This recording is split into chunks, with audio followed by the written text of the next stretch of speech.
Hey everybody! Welcome to Women Who Runs with the Wolves, our second reading of another story from that book.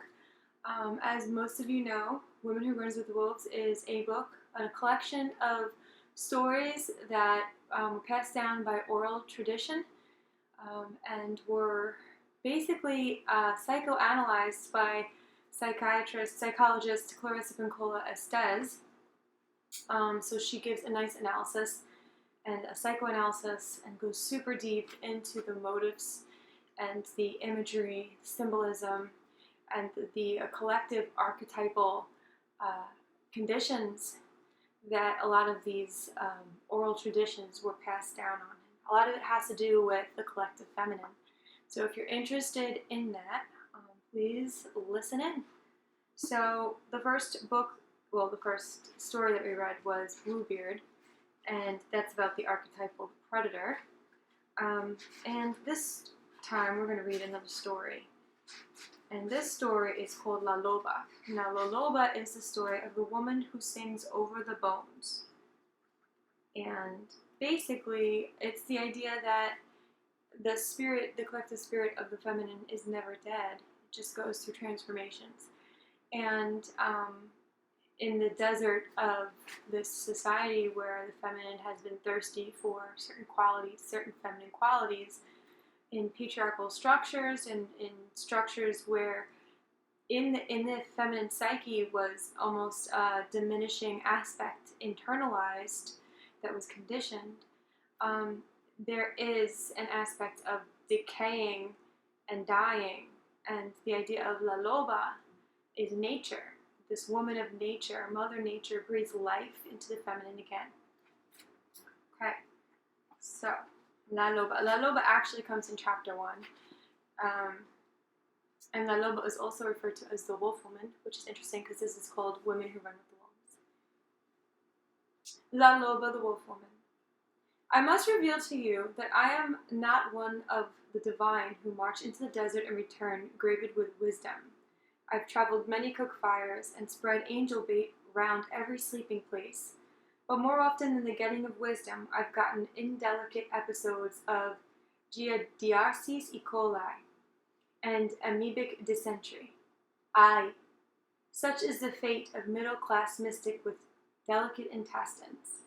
Whatever wisdom or notion I espied on my travels to odd places and unusual people, I learned to shelter. For sometimes old Father Academy, like Kronos, still has an inclination to eat the children before they can become either curative or astonishing. Over-intellectualization can obscure the patterns of the instinctual nature of women. So, to further our kinship relationship with the instinctual nature, it assists greatly if we understand stories as though we are inside them, rather than as though they are outside of us. We enter into a story through the door of inner hearing. The spoken story touches the auditory nerve, which runs across the floor of the skull, into the brainstem just below the pons. There, auditory impulses are relayed upward to consciousness or else.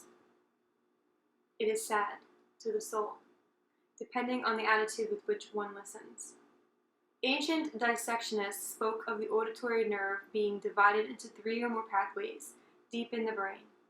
They surmised that the ear was meant, therefore, to hear at 3 different levels. One pathway was said to hear the mundane conversations of the world. A second pathway apprehended learning and art. And the third pathway existed so the soul itself might hear guidance and gain knowledge while here on earth. Listen then with soul hearing now, for that is the mission of this story. Bone by bone, hair by hair, Wild Woman comes back. Through night dreams, through events half understood and half remembered, the Wild Woman comes back. She comes back through story. I began my own migration across the United States in the 1960s, looking for a settling place that was dense with trees, fragrant with water, and populated by the creatures I loved: bear, fox, snake, eagle, and wolf. The wolves were being systematically exterminated from the upper Great Lakes region. No matter where I went, the wolves were being hounded in one way or another. Although many spoke of them as menaces, I always felt safer when there were wolves in the woods. Out west and in the north in those times, you could camp and hear the mountains and forests sing, sing, sing at night. But even there, the age of scope rifles, Jeep Mountain plague lights, and arsenic treats caused an age of silence to creep over the land. Soon the Rockies were almost empty of wolves too. That is how I came to the great desert, which lies half in Mexico, half in the United States. And the further south I traveled, the more stories I heard about wolves. You see, it is told that there is a place in the desert where the spirit of women and the spirit of wolves meet across time. I felt I was onto something when the Texas borderlands I heard a story called Loba Girl, about a woman who was a wolf who was a woman. Next I found the ancient Aztec story of orphan twins being breastfed by the she-wolf till the children were old enough to stand on their own. And finally, from the old Spanish land grant farmers and Pueblo people of the Southwest, I heard one-line reports about the bone people, the old ones who bring the dead back to life. They were said to restore both humans and animals. Then, on one of my own ethnographic expeditions, I met a bone woman, and have never been quite the same since. Allow me to present a first-hand account and introduction. And now here's the story. So that was a little bit of introduction. The story is not even a page. La Loba. There is an old woman who lives in a hidden place that everyone knows in their souls, but few have ever seen. As in the fairy tales of Eastern Europe, she seems to wait for lost or wandering people and seekers to come to her place. She is circumspect, often hairy, always fat, and especially wishes to evade most company. She is both a crower and a cackler, generally having more animal sounds than human ones. I might say she lives among the rotten granite slopes in Tarahumara, Indian Territory, or that she is buried outside Phoenix near a well. Perhaps she will be seen traveling south to Monte Alban in a burnt-out car with the back window shot out, or maybe she will be spotted standing by the highway near El Paso, or riding shotgun with truckers to Morelia, Mexico, or walking to market above Oxa with strangely formed boughs of firewood on her back. She calls herself many names: La Husera, Bone Woman; La Trapera, the Gatherer; and La Loba, Wolf Woman. The sole work of La Loba is the collecting of bones. She collects and preserves especially that which is in danger of being lost to the world. Her cave is filled with the bones of all manner of desert creatures, the deer, the rattlesnakes, the crow. But her specialty is wolves.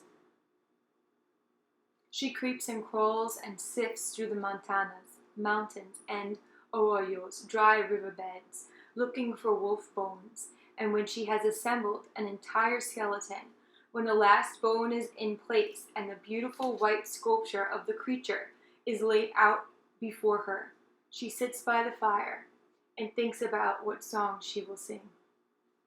And when she is sure, she stands over the creator, raises her arms over it, and sings out. That is when the rib bones and leg bones of the wolf begin to flesh out, and the creatures become furred. La Loba sings some more, and more of the creature comes into being. Its tail curls upward, shaggy and strong. And La Loba sings more, and the wolf creature begins to breathe. And still La Loba sings so deeply that the floor of the desert shakes. And as she sings, the wolf opens its eyes, leaps up, and runs away down the canyon. Somewhere in its running, whether by the speed of its running, or by splashing its way into a river, or by way of a ray of sunlight or moonlight hitting it right in the side, the wolf is suddenly transformed into a laughing woman who runs free toward the horizon. So remember, if you wander the desert and it's near sundown, and you are perhaps a little bit lost, and certainly tired, and that you are lucky, for La Loba may take a liking to you and show you something of the soul. That's all we have time for today. That's 10 minutes. And I hope you enjoyed. And if you'd like some further analysis, discussion below. And then I'll be doing some readings of the analysis as well as the stories. I know this is the second story that I've posted, and I've yet to list the analysis. But I would love to see what you think about these stories and what it means. What does La Loba mean to you? What do the bones mean? What does that energy of being rattled bones and lifeless? What does the singing have to do? Giving the voice to these bones. What does it have to do with resurrecting the bones? What does this have to do with the feminine? Think about these things. They're really interesting, introspective tools for you to go within. All right, have a great night, and I will talk to you soon.